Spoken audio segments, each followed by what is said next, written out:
Hello everyone and welcome back to the Great Book of Grudges. My name is Nathan and today we're going to talk about some base game mechanics in Warhammer 3 that need to be improved in interim patches. There's a few things in Warhammer 3 which work, but ever so slightly, in some cases not at all. I'm not trying to be negative here. In fact, the reason why I'm doing this video is because 5.2 was so good alongside 5.1 and we're getting patch 5.3, I don't know, apparently in October or November, and we don't know exactly when.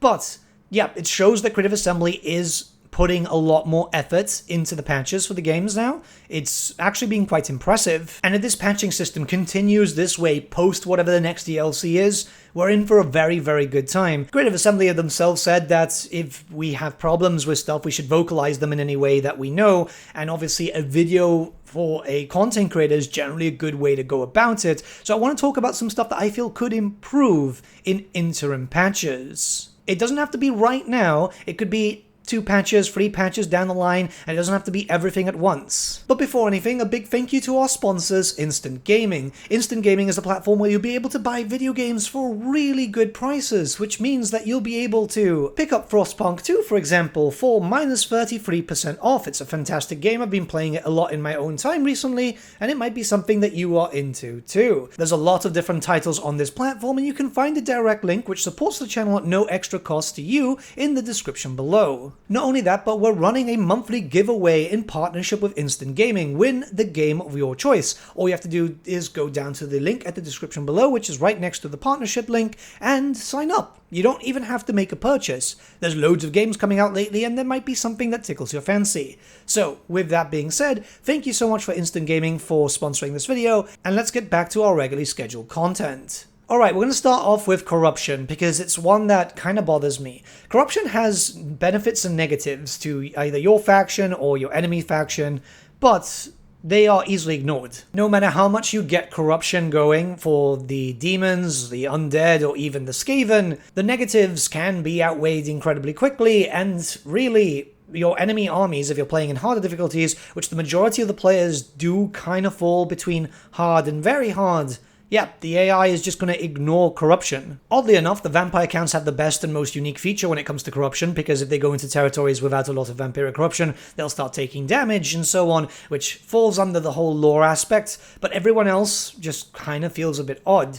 What there should be is if there's high corruption in an area, which that corruption itself is against you or against the AI, there should be much larger negatives, like for example being able to spawn in enemy armies, which would be more problematic. None of those very early rebellion armies from a standard rebellion, because, I mean, yeah, there's not a lot going there, right? If anything, it's just feeding experience to the enemy AI, or in some cases, I know you guys do it because I do it too, I allow rebellion armies to happen in specific provinces just so I can power level up characters. A retooling of the benefits and the negatives would also be kind of nice, but yeah, you're dealing with a lot of factions that spread corruption. There needs to be incentive for them to be able to spread it more, and for you to get rid of it as fast as possible. Alright, vassals, this was an important one. A few days ago when I was streaming Warhammer 3, as we were counting down to 100,000 subs, I started playing with Azazel in the Old World mod, and I was trying to send my vassals to take over specific settlements,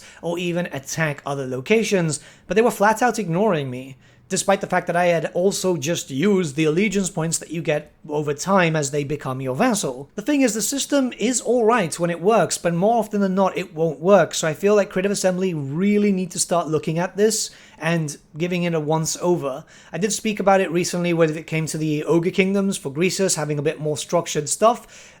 Again, would be kind of cool, but if it has to stay exactly the way it is for everyone else, well, that's perfectly fine. Just make sure that the player vassals are actually reacting to your orders. At the end of the day, they're supposed to be following your orders. Not only that, but when you do make a faction your vassal, their AI kind of dumbs down a little bit. I'm not sure if that's embedded into the code, or it's just not knowing exactly what to do, since it doesn't have the freedom that the normal AI has, but they don't move so much. You might be at war with a bigger nation, and they might just send one army of basic bitch marauders, for example.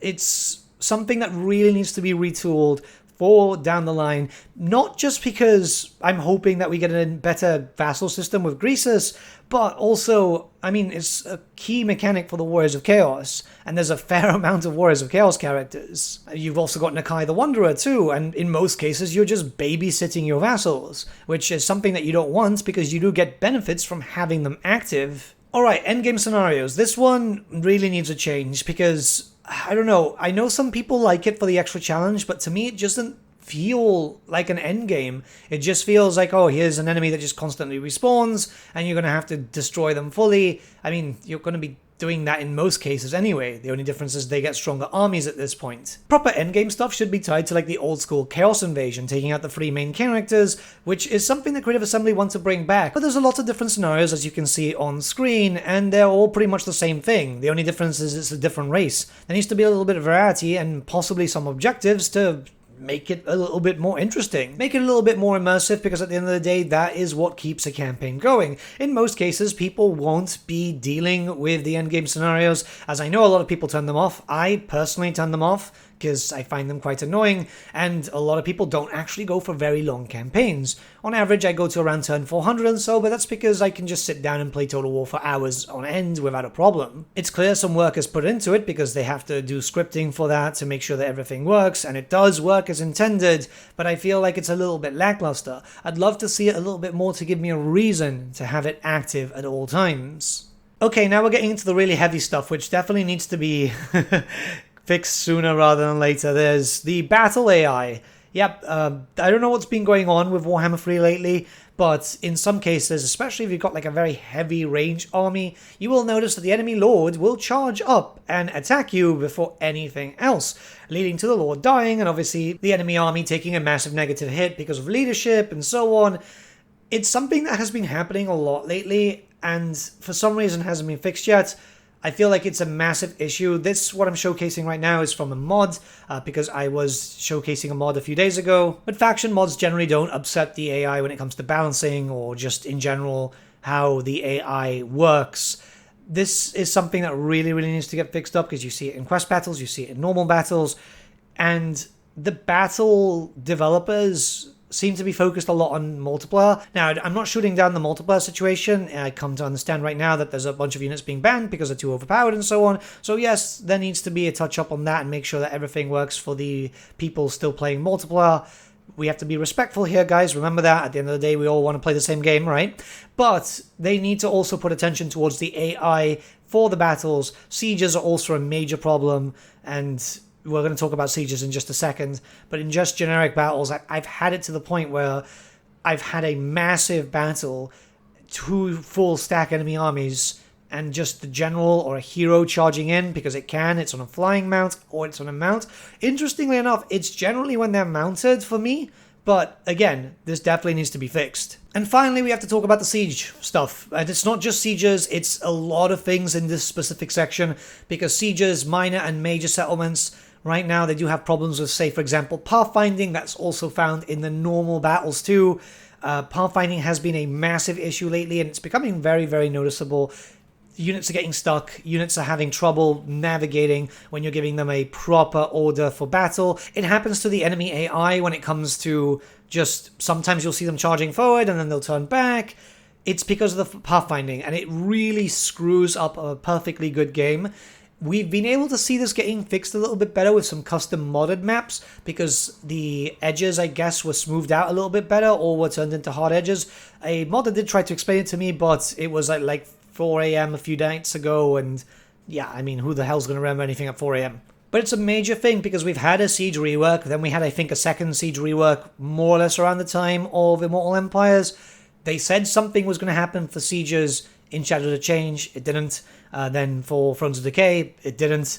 Maybe it's something that they're working on very heavily, but it's definitely something that needs to be improved. Removing butt ladders would also be amazing. I think that would, like, if they balance removing butt ladders but making towers and battering rams a little bit more worth it, people would probably start to do sieges more. I know a lot of people just want to just auto-resolve them if ever possible. One thing I would say is the horrendous lack of maps. Variety is very small, which also puts me away from doing sieges. If you're playing in Bretonia, for example, there's like 3 maps and that's it for, what, 20-something settlements. So you're seeing the same one over and over and over again, and it breaks the level of immersion, which also makes sieges worse. This is both in minor and major settlements. So a proper siege overhaul needs to be done at some point.